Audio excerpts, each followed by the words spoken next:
we've had gold and silver as real money for thousands of years. But the current system, which is debt-based, the governments and the central bankers really guided us away from away from it at the same time that they're buying it hand over fist. So you've got to have gold and silver in your portfolio simply because it's real in your possession, right? ETFs, all that kind of garbage. If you don't hold it, you don't own it.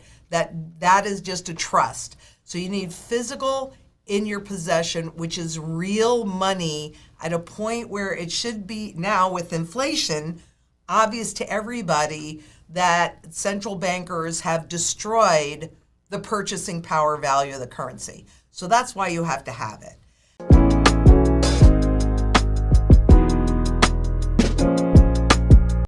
Do you want to get in a position to not just survive what we're going through, which is a currency reset, social, economic, and financial, but do you want to be in a position to take advantage of it? But the system is so corrupt and fake right now, and what has to happen is a complete reset of the entire system. And that's why you need gold, but how much are you willing to lose? Because they can drive the stock market up to $1 trillion, but those dollars have no purchasing power. Last time I checked, 1 trillion times 0 is 0. I am all in on physical gold and physical silver, which I hold.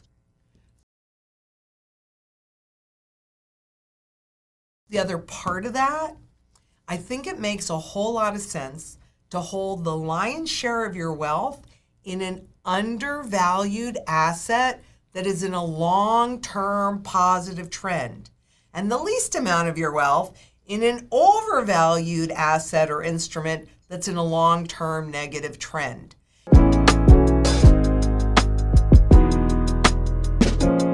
So the real trend, it's the purchasing power of the currency.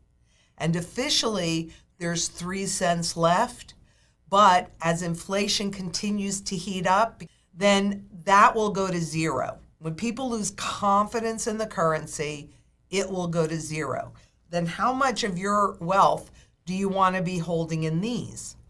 Since gold is real money, good money, and dollars, yuan, yen, whatever, is government-based money, the way to know how much this would go to, an ounce of gold would go to during a reset, is you take all of the debt that's been created, because that's how dollars are created, or any government-based money is created by debt.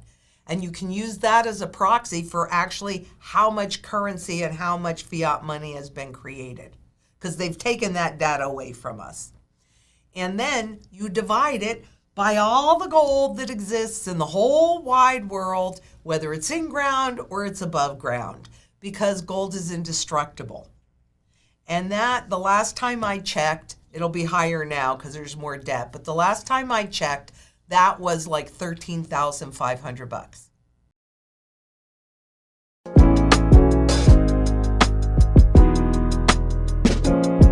You mentioned the central banks, the governments trying to, direct us away from gold when they in fact want it.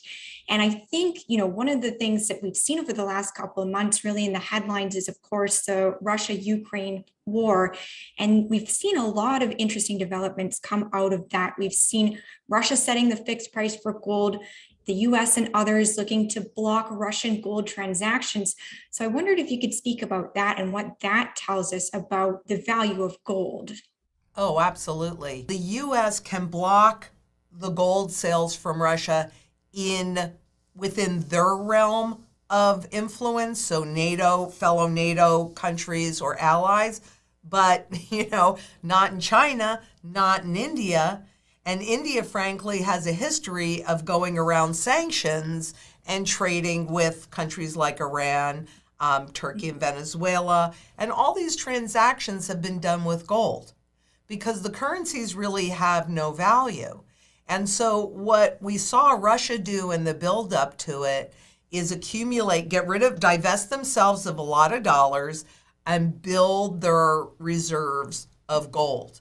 And so they are not suffering as much as they would have if they didn't have that gold, because that gold is really their savings. I would bring up in that same breath what we saw happen in Canada with protesters and how they were cut off from anything that they held in the system, just like Russia was cut off from what they held inside of the system that other governments could just take. Because the reality is, if you don't hold it, you don't own it, and your perception doesn't mean anything in a court of law.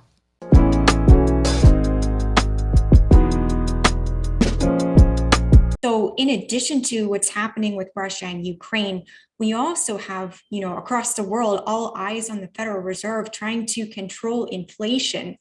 So we got the latest CPI data last week. It shows inflation was up 8.5% year on year in March.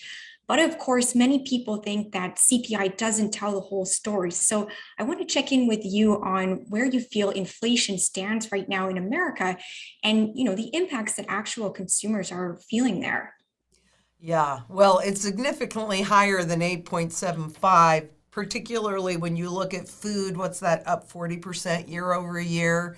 And housing is up like 28% year over year. When it's noticeable when you go to the grocery store to buy the food, it's harder to hide, right? And they've really shown their hand. So to say that the Federal Reserve is trying to fight the inflation that they actually created by all of this money printing is preposterous.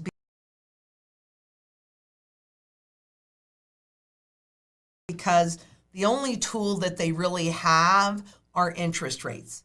I look at history a little different than a lot of the history books because interest rates are used to regulate the rate and speed of the inflation. So if they want to stimulate the economy, they drop interest rates down, more people borrow and spend.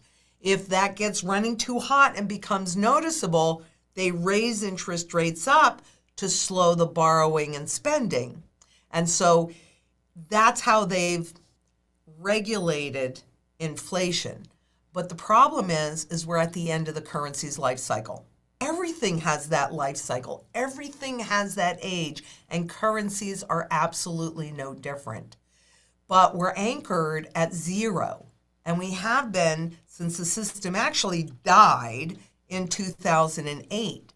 And it's just been a scramble to try and put the new system to shift into in place.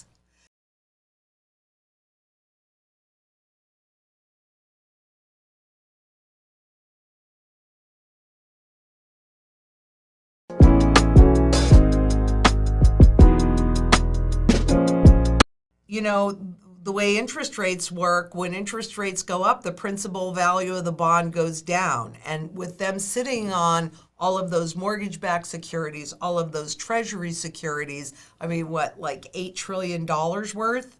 And remember, in 2008, they were at 800 billion on their balance sheet, right? So I think it's like 8 or 9 trillion now. To run that off will push interest rates up a whole lot higher. It's going to become too noticeable for the general public, the deterioration, and it'll call in another crisis, definitely, if they do that. So I think they're going to try, and I think they're going to then pivot, and they're going to go back to, because they don't have any choice. It doesn't really matter what they do at this point.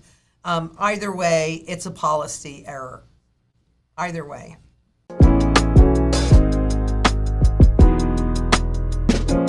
Where does that take us? We hear so many terms thrown around. We've been talking about inflation for the last more than a year, starting to hear stagflation thrown around, hearing about a recession. What is your view on where we go?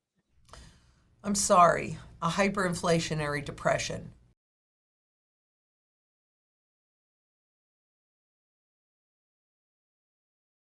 Because they have to burn off all of this debt. And this is a global issue. So, we're headed into a hyperinflationary depression which is what makes having this in your possession, along with food, water, energy, security. This is your barterability. This is your wealth preservation, community, and shelter. You have to be prepared to be as independent and self-sufficient as possible. What I do want people to realize is that this is also an opportunity, because wealth never disappears, it merely shifts location. And so you want to be in a position to have that wealth shift your way. And the way that you do that is you hold your purchasing power. Because what is severely overvalued right now will come down